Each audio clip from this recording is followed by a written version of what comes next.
that is the best Arabic literature on the face of the earth. The Quran challenges mankind. The Quran challenges mankind in the following verses.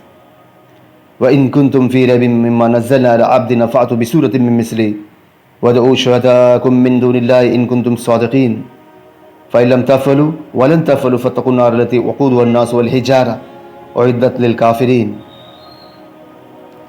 The meaning,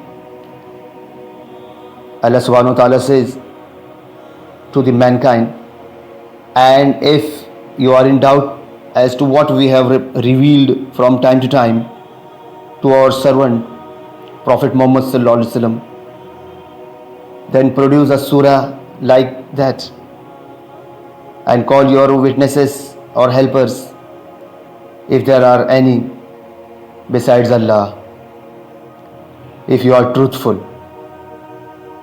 But if you cannot, and of a surety you cannot, then fear the fire.